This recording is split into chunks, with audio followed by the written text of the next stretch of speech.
अनुपम जी, उत्तर प्रदेश चुनाव में भले ही साल डेढ़ साल का समय बाकी हो, लेकिन उत्तर प्रदेश में ब्राह्मणों को लेकर इस समय बड़ी खबर आ रही है।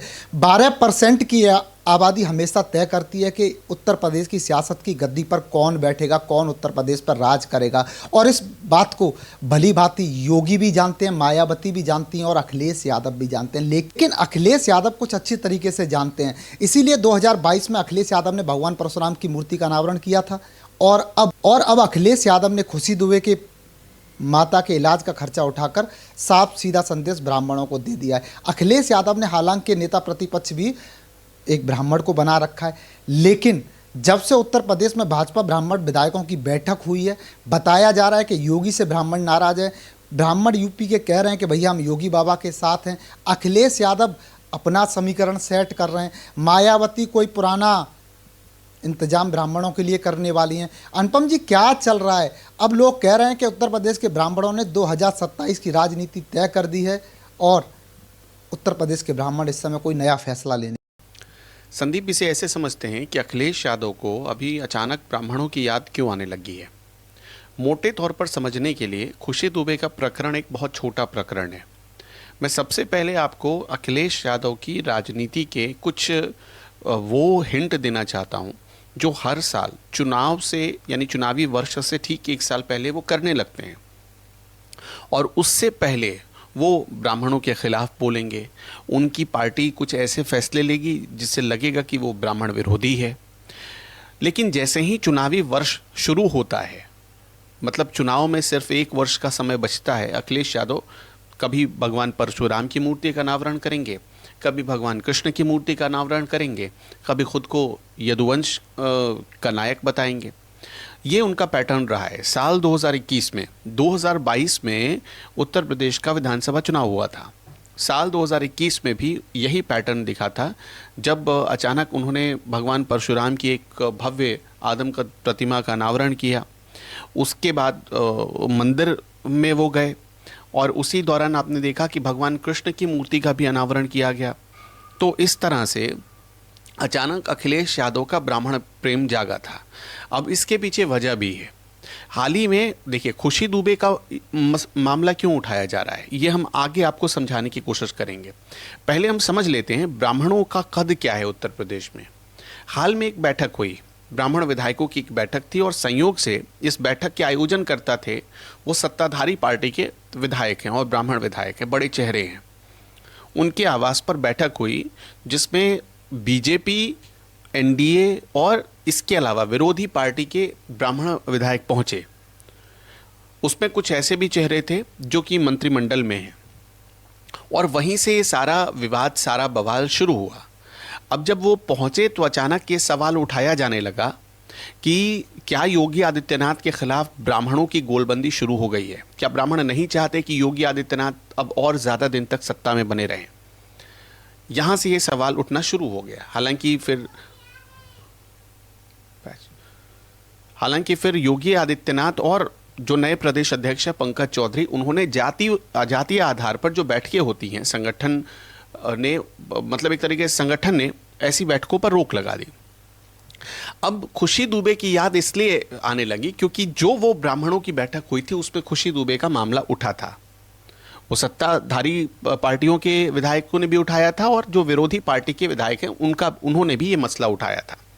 और ये मामला इस तरह से उठाया गया कि एक नई दुल्हन जो दूसरे परिवार की थी, विकास दुबे के परिवार की नहीं थी, उसको शादी करके आए हुए एक घर में 48 घंटे भी नहीं हुए थे, उसको जेल में डाल दिया गया। जबकि इस पूरे यानी बिकरू कांड में खुशी दुबे का कोई कनेक्शन सामने नहीं आया। लेकिन होता यह है कि जब भी कोई मामला होता, चूंकि पुलिस कर्मियों की हत्या हुई थी, जहां तक मुझे याद है 10 पुलिस कर्मियों को विकास दुबे ने मार दिया था। यह अपने आप में बहुत ही विभत्स घटना थी, और योगी आदित्यनाथ के लॉ एंड ऑर्डर को एक खुली चुनौती दी गई थी। तो उसके बाद विकास दुबे का एनकाउंटर हुआ। विकास दुबे के इस केस में आपने देखा होगा कि उसमें विकास दुबे के परिवार के बाकी लोगों को उठाया गया और खुशी दुबे को उठाया गया, क्योंकि कनेक्शन खुशी दुबे तक पहुंच गया था। हुआ ये था कि खुशी दुबे को जब उठाया गया तब मतलब ये सारे ब्राह्मण विधायक खामोश थे। लेकिन बाद में इसको एक बड़ा इशू बना दिया गया जब खुशी दुबे की रिहाई हुई और खुशी दुबे ने रो रो कर इंटरव्यू देना शुरू किया कि मुझे तो पता भी नहीं था कि हुआ क्या है, क्या पूरा मामला है। और खुशी दुबे ने फिर बताया कि उनके साथ पुलिस थाने में क्या हुआ, जेल में क्या हुआ। तो वो जो घटना वो बता रही थी, उसके बाद ब्राह्मण सेंटिमेंट जागा। और मतलब एक तो माहौल 2017-18 के बाद से ही बनने लगा था कि योगी आदित्यनाथ ब्राह्मण विरोधी हैं, वो ठाकुरवाद को बढ़ावा दे रहे हैं। यहाँ से क्या हुआ, योगी की छवि पर एक डेंट लगाने की कोशिश की गई थी, ये बताते हुए कि भाई ये तो मतलब कट्टर जातिवादी मुख्यमंत्री हैं। जबकि योगी आदित्यनाथ का ही नारा है बटेंगे तो कटेंगे। इसका सीधा मतलब है कि जातियों में हमें बंटना नहीं है, हमें एक रहना है। लेकिन उन्हीं योगी आदित्यनाथ के खिलाफ एक परसेप्शन उत्तर प्रदेश में स्थापित करने की कोशिश हुई और योगी आदित्यनाथ की जो टीम है, उस टीम ने इसका कभी काट निकाला भी नहीं। उस टीम ने मतलब ऐसा कोई भी आप देखिए मीडिया में या पब्लिक डोमेन में इसको रोकने की कोशिश नहीं की, बल्कि जितने नैरेटिव उनके खिलाफ चल रहे थे जातिवाद के, ठाकुरवाद के, उन सब को या उन सब का काट कोई ढूंढ ही नहीं पाया, योगी आदित्यनाथ की टीम ढूंढ ही नहीं पाई। तो एक सेंटिमेंट जो चल रहा था 2018 से खुशी दुबे के बहाने उसको एक बल मिल गया। हालांकि देखिए ये जो पूरा मामला था विकास दुबे के एनकाउंटर का, खुशी दुबे का जेल जाना, इसको बहुत भुनाने की कोशिश 2022 में भी की गई थी, 22 के चुनाव में भी हुई थी, कोई फ़ायदा हुआ नहीं। अब ये एक नए सिरे से फिर से उठाने की कोशिश की गई है। दूसरा कि ब्राह्मण विधायकों का आरोप है कि हमारी बात थाने में नहीं सुनी जाती है, अधिकारी हमारी बात नहीं सुनते हैं, बीडीओ सीओ लेवल के अधिकारी हमारी बात नहीं सुनते हैं, एसडीएम हमारी बात नहीं सुनते। कई विधायकों ने तो एसडीएम के खिलाफ, कलेक्टर तो छोड़िए, एसडीएम के खिलाफ धरना देना शुरू कर दिया। तो एक जो है, और उसमें ज़्यादातर ब्राह्मण चेहरे थे, तो योगी आदित्यनाथ के खिलाफ माहौल बनाने की कोशिश की गई। अब अचानक ये जो अखिलेश यादव का ब्राह्मण प्रेम फिर से जाग रहा है खुशी दुबे के बहाने, ये ब्राह्मण प्रेम उस वक्त कहाँ था जब खुशी दुबे को जेल भेजा गया। अखिलेश यादव को उसी वक्त विधानसभा का घेराव कर लेना चाहिए था, उसी वक्त धरना प्रदर्शन कर देना चाहिए था।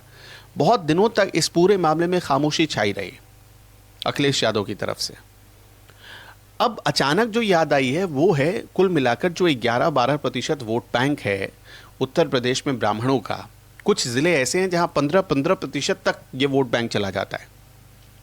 अब देखिए कौन कौन से ज़िलों में ब्राह्मण वोटर्स का प्रभाव है, ये भी समझिए आप। अखिलेश बोलते हैं, लोकसभा मत बोलिए कि 2024 के लोकसभा चुनाव में जो पूर्वांचल का इलाका था और अवध के कुछ हिस्से थे जहां पर हल्की फुल्की वो भोजपुरी मिक्स लैंग्वेज बोली जाती है, वहां पर बीजेपी का प्रदर्शन खराब रहा। और ये खराब इसलिए रहा कि वहां पर एक संविधान बदल देगी बीजेपी, ये वाला नैरेटिव, और योगी आदित्यनाथ ब्राह्मण विरोधी है, ये वाला नैरेटिव, दोनों ने काम किया। गोरखपुर, वाराणसी, देवरिया, जौनपुर, कानपुर, इलाहाबाद, बलरामपुर, बस्ती, संत कबीर नगर, महाराजगंज, अमेठी, चंदौली, ये जो इलाके थे यहाँ पर ये नैरेटिव बहुत प्रबल तरीके से काम किया। और बीजेपी भले इनमें से कई सीटें निकाल गई, लेकिन कई सीटों पर उसके वोट प्रतिशत में बहुत गिरावट आई। तो इस हिसाब से जब आप देखेंगे तो अखिलेश यादव का ये प्रेम आपको पता चल जाएगा।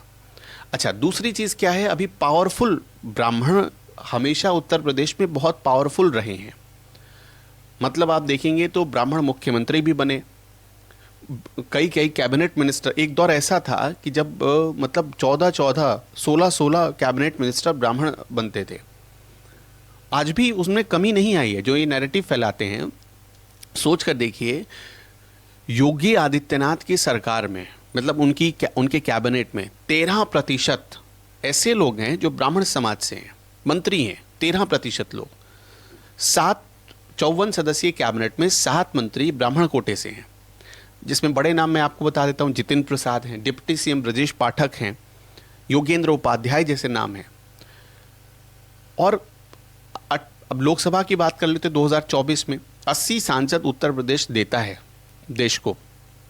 8 बीजेपी से चुनकर आए, जितिन प्रसाद, रमेश अवस्थी, अनुराग शर्मा। और वो 8 सांसद, मतलब सोचिए कि एक कितना बड़ा नंबर है सांसदों का। उत्तर प्रदेश में 42 विधायक बीजेपी के ऐसे हैं जो ब्राह्मण हैं, 42 विधायक, और मुख्यतः वो पूर्वांचल या बुंदेलखंड, इन्हीं 2 हिस्सों से चुनकर आए हैं। तो ये कुल मिलाकर ब्राह्मणों को ये दिखाने की कोशिश की जा रही कि भाई आप असंतुष्ट हो तो योगी आदित्यनाथ का पाला छोड़ दो और आप हमारे साइड आ जाओ। अभी देखिएगा फिर से मंदिर मंदिर घूमना शुरू होगा, फिर से वही ब्राह्मणवाद पर अखिलेश यादव का प्रवचन आएगा, फिर से वही ट्वीट आएंगे। ये मैंने आपको बताया कि चुनावी वर्ष में अक्सर ये होता रहा है, तो इसी हिसाब से इसे देखा जाना चाहिए। ऐसा नहीं देखा जाना चाहिए खुशी दुबे के प्रकरण के बहाने कोई बहुत ज़्यादा प्रेम जाग गया हो। खुशी दुबे के प्रति पूरे उत्तर प्रदेश को संवेदना है, सरकार को भी है, सरकार ने भी प्रकट की है। खुशी दुबे के खिलाफ सबूत नहीं मिला तो वो बरी हो गई। खैर, अब हम दर्शकों के ऊपर छोड़कर जाते हैं। दर्शकों, आप क्या सोचते हैं? ये जो ब्राह्मणवाद का नैरेटिव बनाकर, खुशी दुबे के प्रति प्रेम दिखाकर अखिलेश यादव क्या साबित करना चाहते हैं? कमेंट बॉक्स में आप हमें ये ज़रूर बताते चलिएगा। इस वीडियो में इतना ही। नमस्कार।